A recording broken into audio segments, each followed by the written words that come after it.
What is going on, guys, and welcome back to the channel. Hopefully everybody is doing well. This is the update for the month of October. So as everybody knows, it is spooky season, so get ready to get all your pumpkins and everything else. Some people have already put up their Christmas lights, which is kind of crazy but cool to watch, especially when you're driving home from work. Seeing lights and light shows is probably my favorite thing about Christmas, other than watching The Grinch That Stole Christmas with Jim Carrey. An amazing movie. If you have not seen that movie, I would advise you watch it, because personally it's one of my favorite Christmas movies of all time. Elf is pretty good too. That's a pretty good Christmas movie as well. But as far as the channel goes, we still have Max Payne, the first game. I don't have anything recorded just because of how crazy the month of September was with all the mandatory overtime and stuff like that. So I just didn't have any chance to really record as much as I wanted to. It was hard enough just to get freaking sleep at certain times.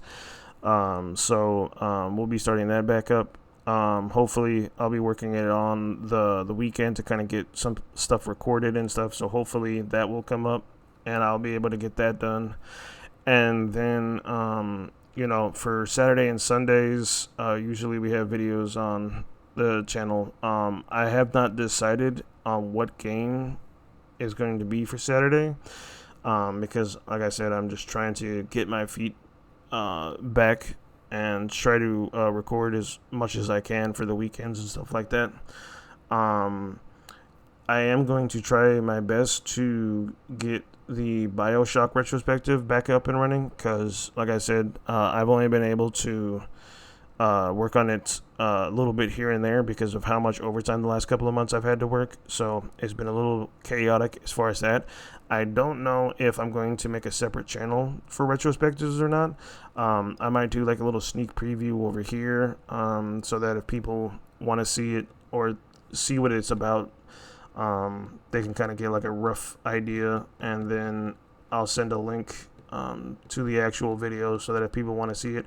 But that is just an idea. I have not decided currently yet if I'm going to do that or not, but it's just an idea that I have. And then, we have a bunch of other stuff that I'm working on behind the scenes. Also streaming. It was something that I was doing prior to having worked all this damn overtime. I don't think for the month of October I'm going to get into it. If that changes, I'll let everybody know with a video or whatever. As of right now, it would be Friday after work, which would be probably around 12 a.m. And then Saturday and Sunday, and then maybe one day during the weekday. I don't know specific times yet, but that's just the idea that I'm working with right now. Like I said, once it becomes more concrete, I'll let everybody know. Because, like I said, it was something that I was getting interested. I enjoyed doing, and it was something that I was interested in doing before I left, and we had done a couple of streams prior to me having to work all these hours, but it is something that I would like to get back into, if all possible. If work isn't going to get as busy as it was, that would be great. And that's pretty much it as far as the channel goes. But but since I've been away, there has been some updating news coming through gaming communities, where you have EA getting bought out by 3 different third-party people, which is crazy because they got bought for $55 billion. And, you have a lot of people that are sitting there complaining about whether or not Sims is going to be still inclusive and shit. Like, bro, people have real problems, like paying bills and shit. Whether or not you can be called a horse girl or not is the least of everybody's worries. And then you have these fucking people that are like, oh, I wonder if CG Project Red would buy BioWare. Yeah, they would buy the name. They wouldn't, like, and then they're like, because we want a really good Mass Effect game. It's like, you do know that EA owns that license. So even if they bought BioWare, it wouldn't buy, whoever was worked on Mass Effect, that title would not go with them when they bought BioWare. They just bought the studio. So unless EA was to sell that license to CG Project Red, I don't think we'd ever see it anywhere else but EA. But then that's the other problem. People are complaining about, oh, these people bought it, da da da da da. And it's kind of like, you know, when you don't price point your games the way that they're supposed to be, you run into this problem. People weren't worried about buying EA games beforehand, and now they're worried about all this other stupid woke shit that's in games, which, I mean, completely, depending on who you ask, completely destroyed Dragon Age 4 that came out. A lot of people really didn't like the story, and then what they had for the story was just apparently all over the place and wasn't very good. And that's sad because I'm a huge fan of Dragon Age. I have all 3 of the games. I have played and beaten all 3 of the games. Eventually, at some point in time, I would like to put it on the channel and record it because I played those games probably when I wasn't thinking about doing content creation. So I beat them and played them, but now I'll have to, redo it and record it. But it's just like, when you don't price point your games correctly, you're not, as a business, you're not going to make money, which is why, to another point, and everybody's complaining about Xbox increasing their prices, and that to me, I mean, I don't personally have a problem with them increasing it because they added 70 games. If you're a PC Ultimate subscriber, you got 70. If you just do console, you got 40. Whether or not you've played those 70 games that they've added, it doesn't really matter. Because for someone else that hasn't played those games, that's a huge, that's a huge plus in their book, because now you've added 70 potential games that they may or may not have played for just $10 a month.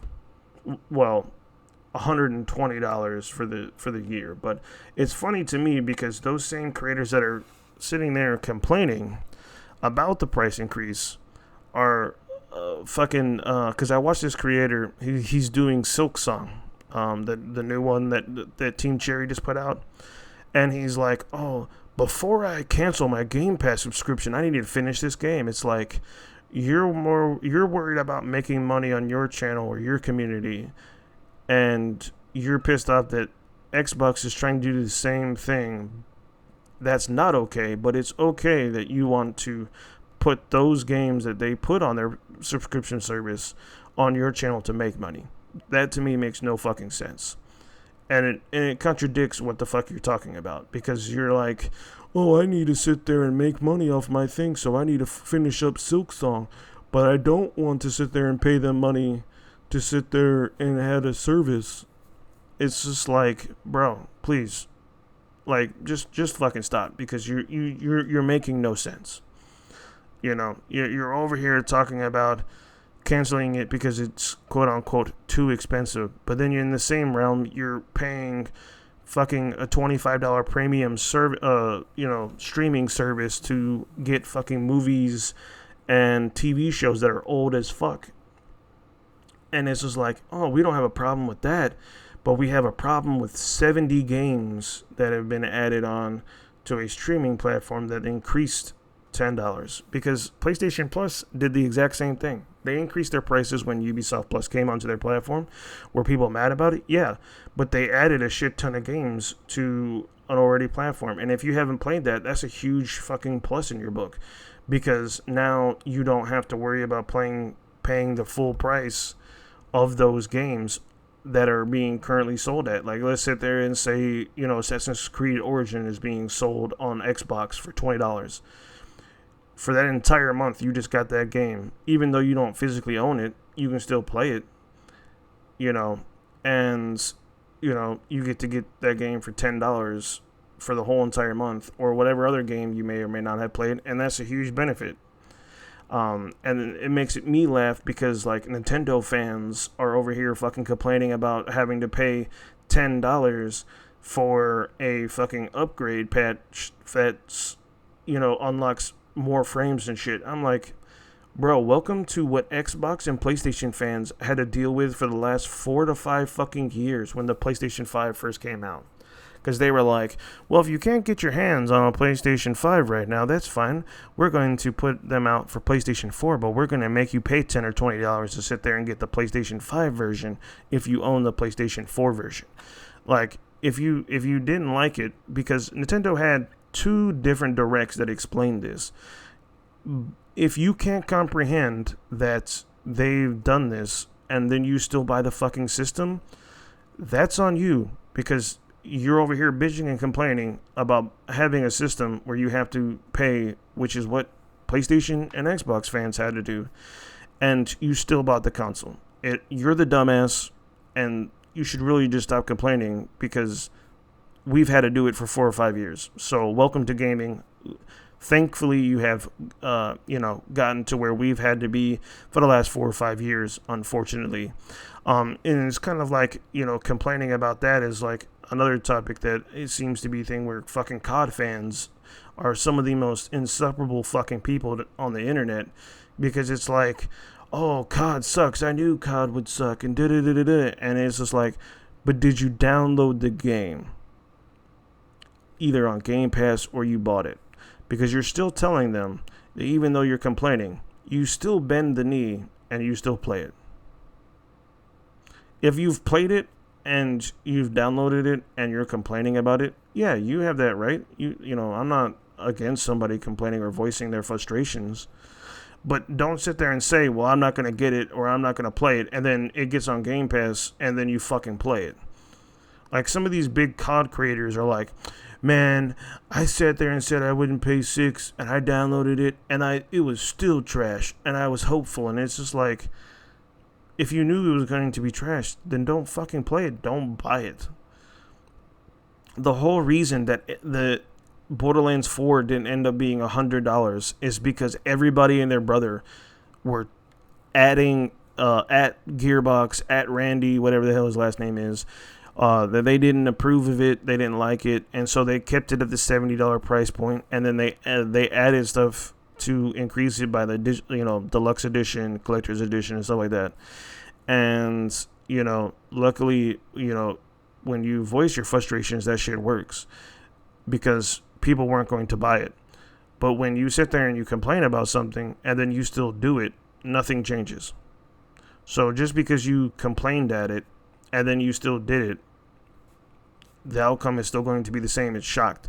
That's like fucking sitting there saying the stove is hot, it burns, and then fucking touching it with your bare hand. It's like, you deserve that pain because you're fucking retarded. Like, don't sit there and fucking buy or pay for something that you think is going to suck ass, and then turn around and be like, well, damn, I shouldn't have done that. If you know that it's not going to be good or you don't like it, then just don't fucking do it. This isn't hard. You know what I'm saying? And then, you get these people that are talking about the buyout for Sims or EA and stuff. Like, games are fucking expensive these days. You know what I'm saying? Like, I was reading an article that an indie developer was talking about. They put an indie game out, and it was for $20. And the people were like, oh, this game isn't worth $20. And then the creator was like, yeah, well, we should have probably pointed it at $30 to even break even, but we lost $10 on it. So we essentially didn't even make our money back. And then that studio fucking closed. And then, it's sad because, people want something for fucking dirt cheap. But if you remember when the Super NES and NES games and all the old games, you were paying $60, $65 for those shits. And, Nintendo and other companies were price pointing their games to where they needed to make money so they could make their next game. And then people got comfortable because streaming services came by and you could get something for dirt ass cheap. And now it's like, when someone says that they want to increase their fucking prices, people are like, oh, I'm not going to buy it. And then they buy it anyway. It's like the most nauseating thing to fucking hear. Hopefully you have a great weekend. I got a lot of work to be done, and I'll see you guys in the next one. Peace. See ya.